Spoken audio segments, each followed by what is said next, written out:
Welcome back to Hawks Live every Thursday right here at 7 o'clock on 710 Seattle Sports at Bellevue Square Center Court. And right now we're joined by a guy who has taken the region by storm. It's Jake Bobo. One more time for Jake Bobo. Now, Jake, there are a lot of people who are jumping on your bandwagon, man, but I'm going to say, all right, I've watched you. I work for the Pac-12 Network. You came over to Duke. I'm like, who's this big, you-know-what receiver going across the middle making plays? I'm like, DTR, who is this guy?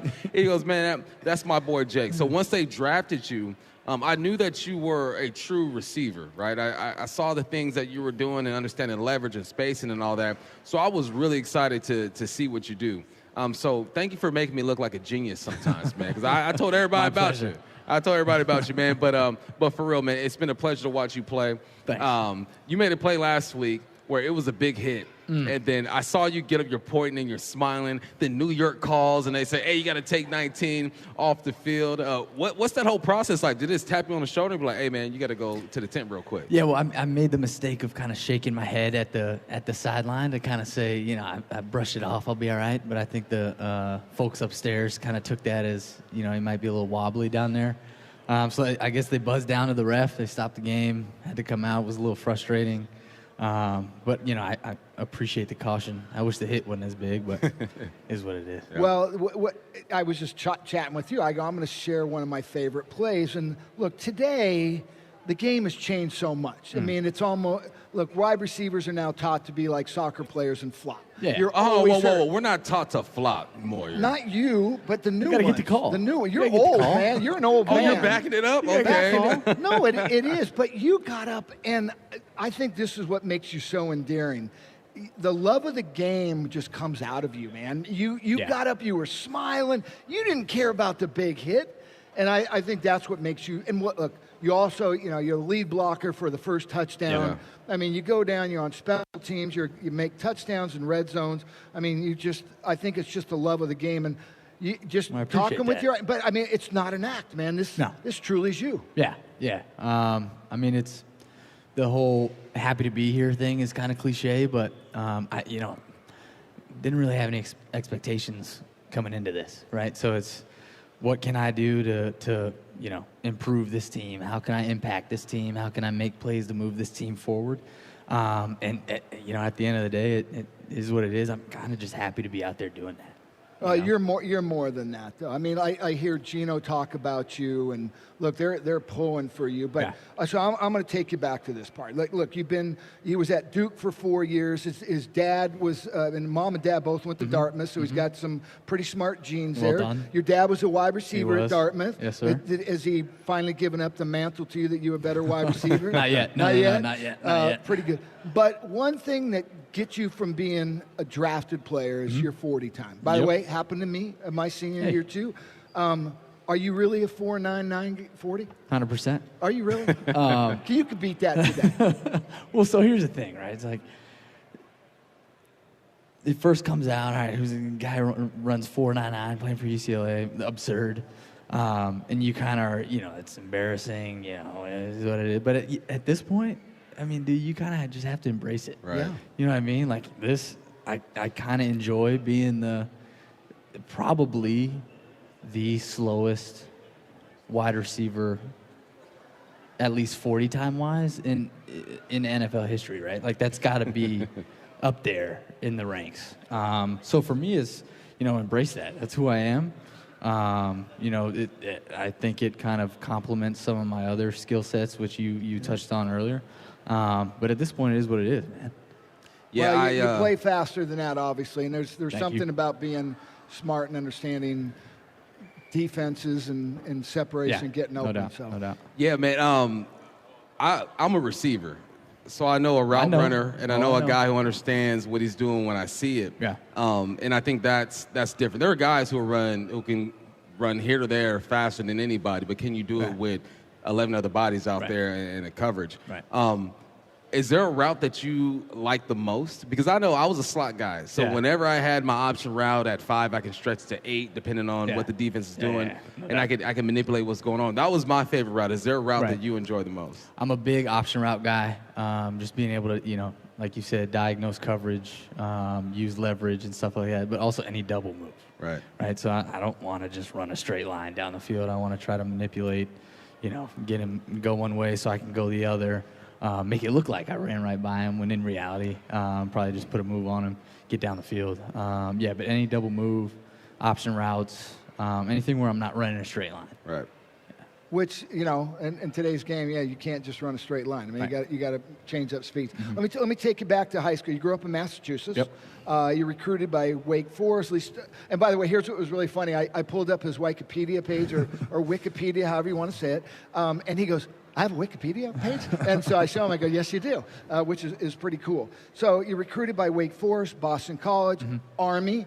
You end up going to Duke. Talk about that. And was Army, was that a serious thing you were doing? Obviously, be pretty cool school to go to academically. Oh, my gosh. Yeah. I was honored to even be kind of considered for a spot at that institution. Obviously, Radigan is a guy that went to Army, and he's a stand-up guy. So, that was cool to be in that position. But going back to the whole recruiting thing, I was an under-recruited guy. I kind of mirrored my pre-draft process, or kind of a guy that kind of flew under the radar, and I embraced that.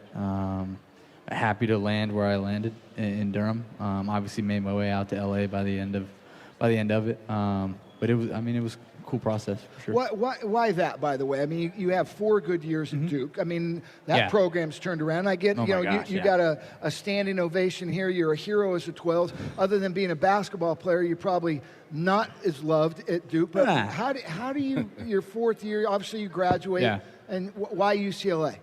Yeah, it's weird. I still probably consider, Duke is my school, where I went to school. Obviously graduated, was there for 4 years. I loved Durham, North Carolina, but wanted, I had 1 year left. Got the COVID year, had 1 year left of eligibility, and figured I'd take a shot. It's weird. My dream growing up was always I wanted to play college ball. It wasn't necessarily I want to go play in the league. And so I kind of took that year and saw that year as an opportunity to kind of live out a kid's dream and go take a shot at, winning a conference championship, competing for a national championship, which we'd have had the chance to do if we didn't squander it. But, it was just taking a shot. Figured I'd go out to LA. Chip Kelly's a Northeast guy, so connected with him. And it was awesome experience. Now, I was an undrafted guy myself. And when you get into the locker room, I don't know if this was the case for you. Oh, no, I know exactly what you're going to say. You got these BS lockers in the middle. The rolly lockers? The rolly lockers are like, look, you're seeing guys getting peeled back every single day. So the realization of the situation that you're in, like, it's real. As soon as you get in there, and I made a connection with our backup quarterback immediately. I go, this is the guy that's going to make – or help me make this team. I would assume it was Drew Lock for you, or was it someone else? And then once you made that connection, did you guys have the conversations like, all right, man, it's me and you, or was this an unspoken type thing to where I'm going to just do my thing? I don't know if I necessarily had a guy like that to where it was, okay, we're going to do this together. But I think kind of there's an easy connection to make between QBs and wideouts. And for me, that guy was Drew in the preseason. Obviously, starting out in OTAs and in camp, just being on the same page with him because that's who I was on the field with. Like I wasn't, hadn't made enough plays yet to be on the field with 7, and so being out there with Drew, and he definitely took me under his wing, talking about scheme stuff, the culture of that organization, and then obviously on the field, felt like we made a pretty quick connection, so that was cool, and I'm very thankful that he took the time to do that. What's been fun is just to watch how excited your teammates are for you when you scored that touchdown, and do you feel? I don't even know how I want to say. Are you in awe of that? I mean, look, you got DK Metcalf, you got Tyler Lockett, and these guys genuinely like you as a human being and want you to be the best. How great is that? It's stuff like Locke running out there and grabbing the. I made the wrong decision to lose the football after the touchdown. He ran out there, no helmet on, grabbed the ball, make sure I got it. And it's just stuff like that, not only that shows you kind of the composition of that receiver room, but also that organization. And so it's cool to be embraced by those guys. But what you don't see is how they are with the other rookies. They're the same way. Yeah. And so if guys like, Tyjon Lindsey, Lance Boykin in the corner, if they make a big play, the sideline erupts. And it's so cool to see that. Because, I don't know if that happens at other places. I'm assuming it's not the same. So I'm very thankful to have landed at this spot for sure. You give me the feel of a guy who's not afraid to have conversations on the football field while you're playing. There's some guys who are really uptight, don't say nothing. There's some guys who are talking trash, some guys who are having fun.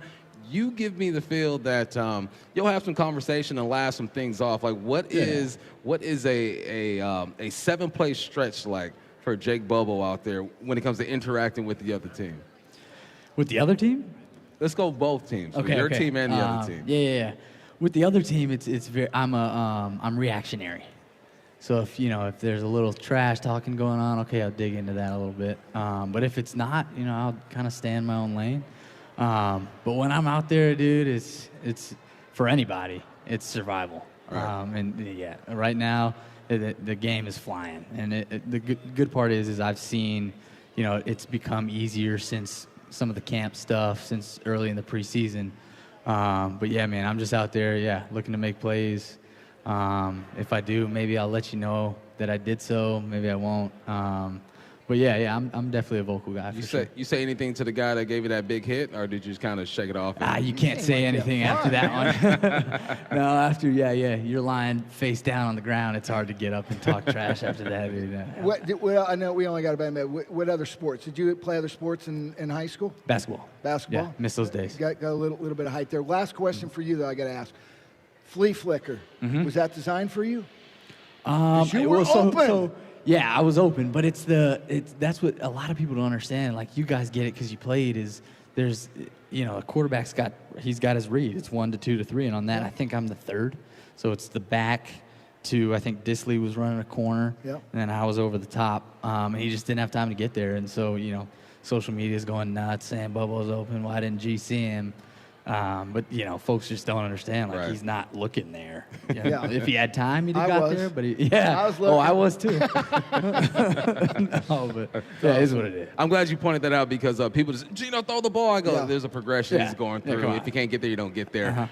Special teams. What's that like for you running down? I remember the first time they asked me to make a tackle on special teams. Like, I haven't done this since I was a freshman in high school. Yeah. What was that like for you? Yeah, I haven't tackled anybody since my senior year of high school. So that's and I didn't play a ton of special teams in college, especially later in my career. But it's like some of the run game stuff. That's something I enjoy.